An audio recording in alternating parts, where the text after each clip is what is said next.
नमस्कार साथियों, टैक्स में एनपीएस की छूट को समझें।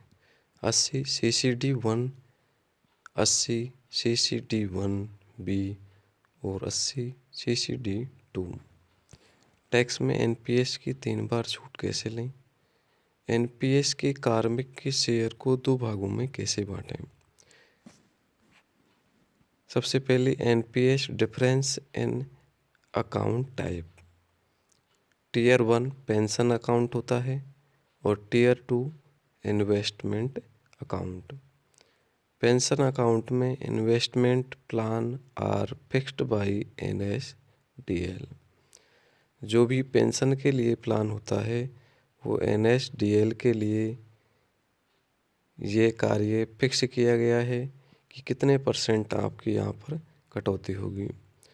इसके अलावा टीयर 2 में हम इन्वेस्टमेंट के लिए भी अकाउंट बना सकते हैं। तो you can choose investment plan. किस प्रकार से तुम एनपीएस में अपना इन्वेस्टमेंट करना चाहते हैं उसके आधार पर टीयर 2 में हम कटौती करवा सकते हैं। तो पेंशन जो अकाउंट होता है इसी में ज़्यादातर सैलरी जो एम्प्लॉय हैं उनकी कटौती होगी।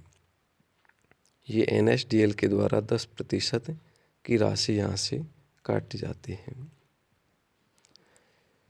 आईटीआर फिलिंग के समय एनपीएस की छूट कैसे लें?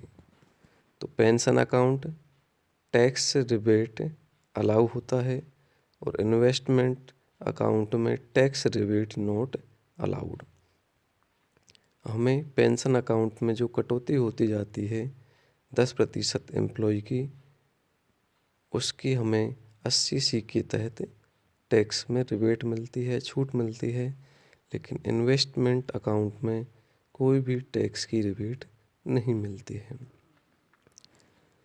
NPS tax benefit for investment in tier 1 account, no tax benefit for tier 2 account.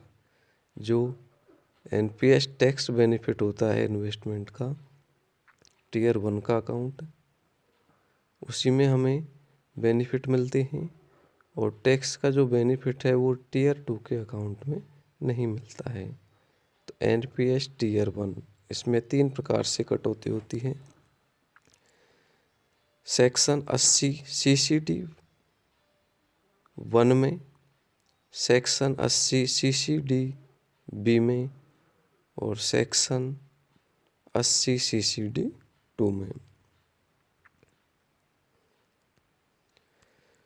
NPS tax benefit for investment in tier 1 account, no tax benefit for tier 2 account.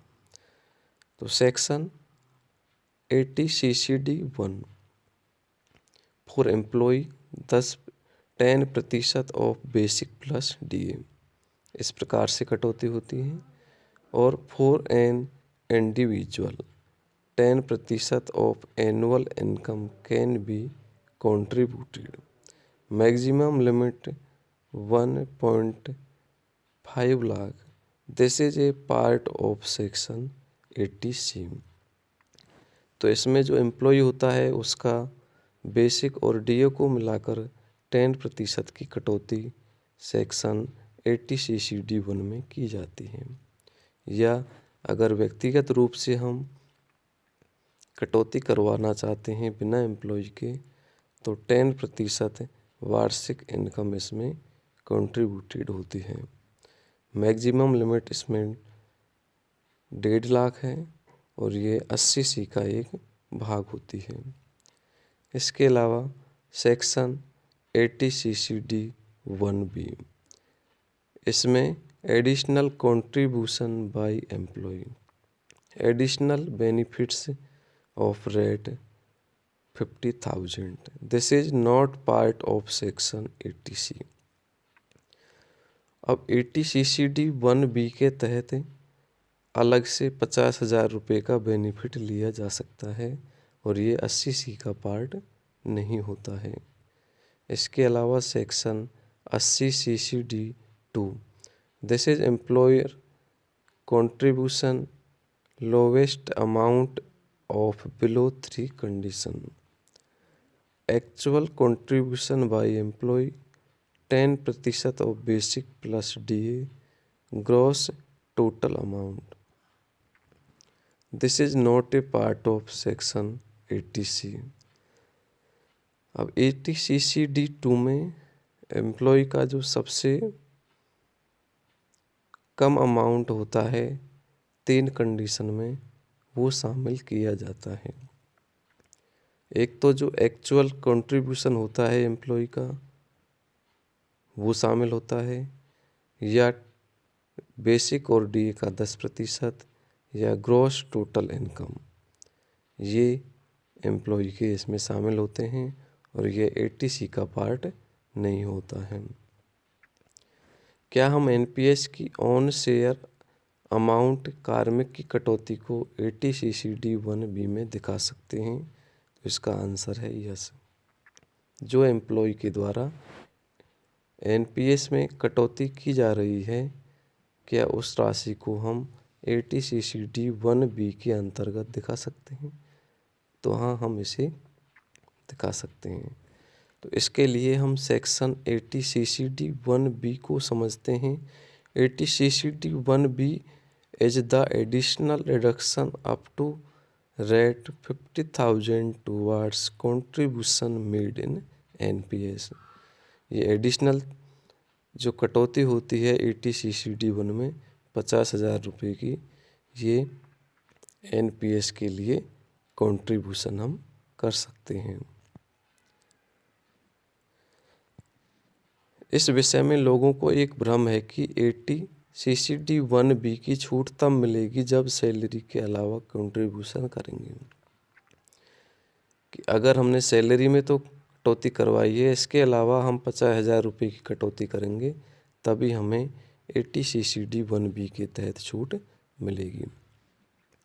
यह 80CC-D1B एक additional contribution नहीं है, बल्कि NPS subscriber के लिए additional deduction है और employ share से ही इसका भी लाभ ले सकते हैं। ये एडिशनल कंट्रीब्यूशन नहीं है 80CC-D1B, ये NPS सब्सक्राइबर के लिए ही है और एक अतिरिक्त डिडक्शन है, कटौती है, और एम्प्लॉय के शेयर से ही इसका लाभ ले सकते हैं। 80CC-D1B का फ़ायदा कैसे लें? तो एम्प्लॉय को 80CC-D1 को मिलाकर सेक्शन 80C में कुल 1.5 लाख तक की छूट का लाभ मिलता है। जो एम्प्लॉय का शेयर होता है बेसिक प्लस DA का, उसे सेक्शन 80C में 1.5 लाख तक की छूट मिला करके मिलती है। अब 80CC-D1B का फ़ायदा कैसे लें हम, इसे एक उदाहरण के माध्यम से समझते हैं। मान लीजिए कार्मिक का NPS कंट्रीब्यूशन 90,000 है और सेक्शन 80C में N इन्वेस्टमेंट है 1,10,000। ये सब मिला के हो रहा है LIC, PPF, MF और FD को। तो टोटल इन्वेस्टमेंट हो गया कार्मिक का 2 lakh. But maximum limit of section 80C is 1,50,000। या अतिरिक्त राशि रेट 50,000, 2 लाख माइनस 1,50,000 की छूट सेक्शन 80CC-D1B से ले सकता है। पर कैसे? कार्मिक का NPS का जो कंट्रीब्यूशन है वो 90,000 है और अन्य इन्वेस्टमेंट उनका 1,10,000 है। तो टोटल राशि हो गई 2 लाख रुपये। लेकिन 80C में तो 1.5 लाख की छूट मिलती है। तो जो अतिरिक्त 50,000 की राशि है 2 लाख में से 1.5 लाख को हटाने के बाद में कार्मिक 80CC-D1B के तहत 50,000 की छूट ले सकता है। पर कैसे ले सकता है वो हम देखेंगे। अब यहाँ पे 90,000 और 1,10,000 दो प्रकार की राशि है। NPS कंट्रीब्यूशन है 90,000 और 80C में इन्वेस्टमेंट है 1,10,000। तो यहाँ रेट 2 लाख में से कार्मिक को मात्र 1,50,000 की छूट मिलती है। तो इसके लिए सब्सक्राइबर अपने कंट्रीब्यूशन रेट 90,000 को 2 भागों में बांट देगा। अब उन्हें जो भी एनपीएस का कंट्रीब्यूशन किया है सैलरी से, उसमें से 80 CCD 1 में तो वो 40,000 रख लेगा और 80 CCD 1B में 50,000। तो उसका कंट्रीब्यूशन 2 भागों में बट गया। जो सैलरी से उनका 80 CCD 1 में कटौती हुई है 90,000 की, 90,000 की, उसको 2 भागों में बांट सकते हैं। अब 40,000 तो उन्होंने 1,10,000 में जोड़ दिए तो 1.5 लाख की कटौती हो गई ATC में। अब बाकी जो 50,000 बचे उसे 80 CCD 1B के तहत इन्वेस्टमेंट कर दिया और इस प्रकार उन्हें 50,000 रुपये की अलग से छूट प्राप्त 80 CCD 1 में प्राप्त हो गई। तो इस प्रकार से हम ATC के अलावा भी छूट ले सकते हैं। तो साथियों, वीडियो को देखने के लिए धन्यवाद। वीडियो को लाइक और चैनल को सब्सक्राइब करना नहीं भूलें।